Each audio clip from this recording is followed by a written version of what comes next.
Yes, Ma'am Annabel, 2 years lang po ako. June po ako nagsimula last year. 23, 24, 25, June. 2 years po ako ngayon. Sobrang nagulat kasi ako guys sa sinabi ni Ma'am Ipalangganis yun sa live niya na 2 years pa lang daw siya dito sa vlogging. Kaya nag-comment ako sa live niya, napakabilis naman ma'am. Biruin niyo, meron na kasi itong 9.6 million followers.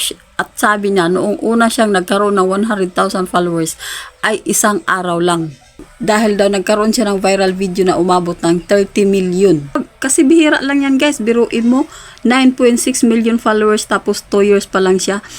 Kasi guys, kung hindi nyo pa alam, si Kamangyan Vlog ay meron na yan siyang mga 10 million ba siya ngayon? Pero alam nyo ba guys, si Kamangyan Vlogs ay matagal na yan dito sa social media. Umabot na siya ng ganyan karaming followers pero siguro nasa mga 8 years na yan kung hindi ako nagkamali. Kasi nag-umpisa yan si Kamangyan ay kung hindi ako nagkamali noong 2017 pa lang or 2018. So 'di ba ang tagal na?